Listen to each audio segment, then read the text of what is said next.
You both for your service, 25 years. Congratulations. We'll move on to item 12, which is an item to approve our FY fiscal year 25 and 26 preliminary operating budgets and capital budgets, portfolio for review, and TDA STA claim purposes. We'll turn it over to Chuck. Hi, good morning. Good morning.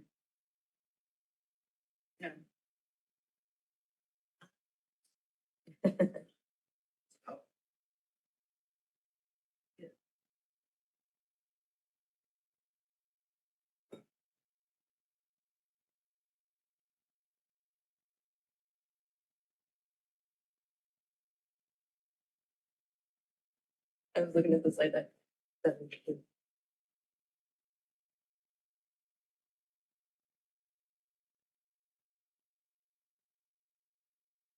Oh, she's not 72 slides. I was questioning, saying it out loud. We all see it. All right, well, I'll go ahead and get started anyway while we're trying to figure out page one. So every March, this is when we start kicking off budget season with presentations. And of course, we need to actually present a preliminary budget. And as Chairman said, it's actually for STA or TDA STA requirement that we have to get it in, so they put it into their consolidated budget, which then goes into kind of gets rolled up into everything. So this is the first round. There'll be changes and adjustments. You'll see it again in May. Of course, that will be our kind of final, and then of course, June final budget. So we go on to the first slide.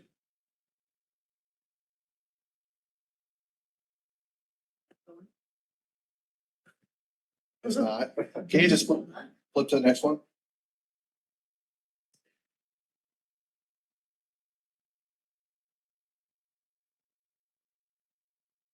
Did I just change that or you changed that?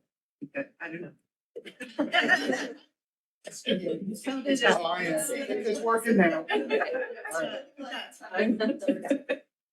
it that way towards the machine. Okay.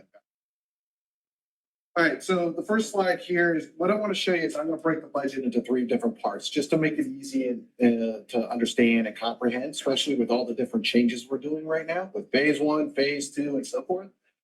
So the three phases are based. So assuming that we were not going to go on phase one or phase two or any free fares, we're just going to continue like we were a year ago and just, business as usual, that will be considered our base. Then I'm going to talk second about phase one, phase two rollouts and the impacts of what it's going to have. And then the third piece will be free fares. So initially right here on this first slide, as you can see, this is FY25 and FY26. You can see the impact on base, phase one, phase two, and free fares. I'll go into a little more details in a minute. But ultimately, we're talking about, this is our preliminary view. Like I said, there's still going to be a host of changes coming. Still a lot of decisions to be made, but at least this is where we stand as of today. So right now I'm going to talk base budget. So in the base budget itself, as you are aware, our FY24 budget, total all-in expenses, when we look at the operating surplus line, it's about halfway down the page. We're talking about spending about almost $52 million loss, and our fare box recovery is about 15.1%. We moved to about roughly the same in 25 and 26. So we're holding it relatively the same, going from 24, 25 to 26. One item to mention here is that we continue the free rides for use. So for all the kids under 18 that are in school, they continue. We did not stop it, even though we're stopping it in December at this point. We baked it in here as if we continue it. Doesn't mean we're still going to continue. Like I said, there's still decisions to be made, but I wanted to show it in here.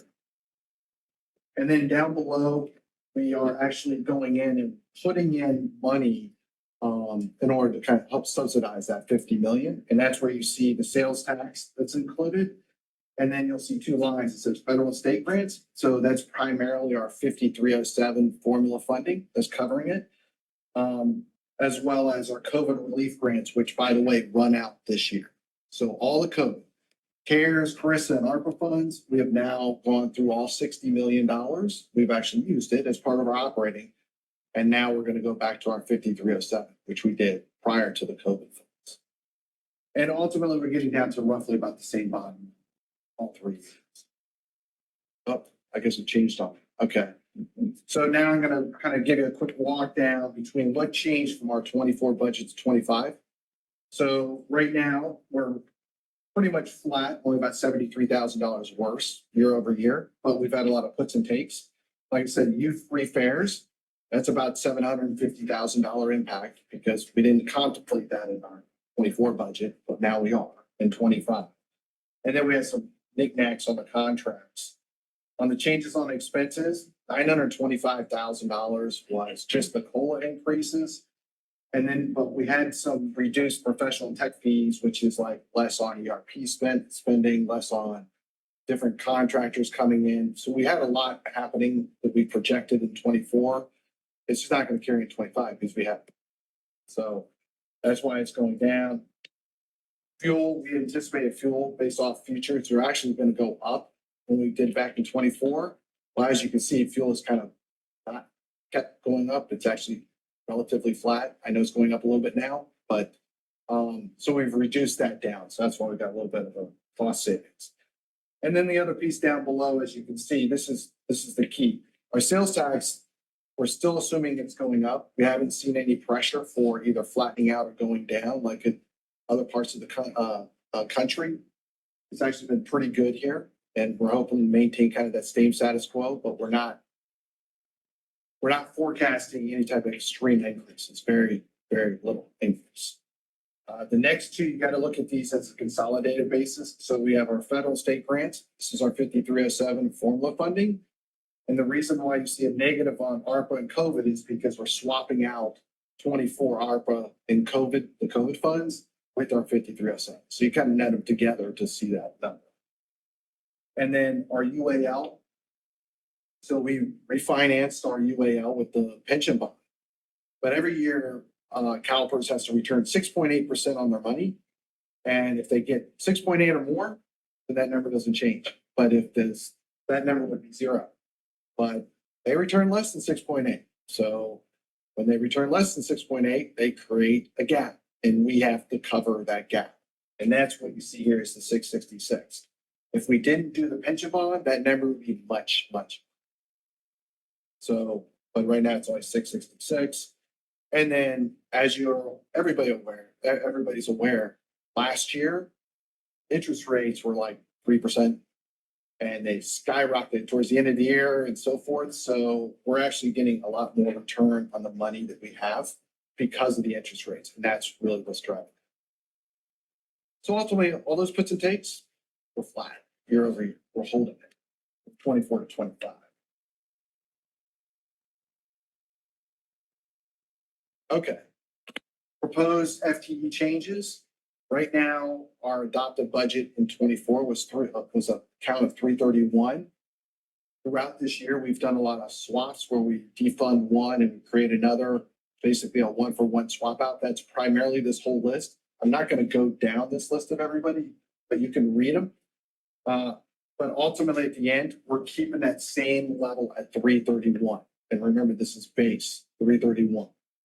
This doesn't include the additional bus drivers we've asked for as for phase 1, phase 2. That's coming up. This is just base 331 to 330. Now we're going to go on to basically phase 1, phase 2. So this is the next part of it. So phase 1 and phase 2, FY25 is assuming that it's a September rollout, knowing that we're going to be paying some of the bus drivers prior to that as we gear up and before we actually go out to service in September. And then also all the way through FY26. So the cost associated with the 2 years is about $21 million in order to basically run phase 1, phase 2, starting September going all the way through. As part of it, we're using the TRSA funding to pay for this. So that's about $24 million as the offset. In phase 1 and phase 2, we're assuming 98 more personnel. So that 331 goes up to 429. By the way, we're almost there. So That's 429 total personnel, 80 new bus drivers, 8 paratransit transit supervisors, 7 paratransit operators, and 3 mechanic 1, mechanic 2s. More to cover it. And like I said, this would be phase 1 and phase 2, and I think John's gonna talk more about it later, but this is just the foundation that we have right now.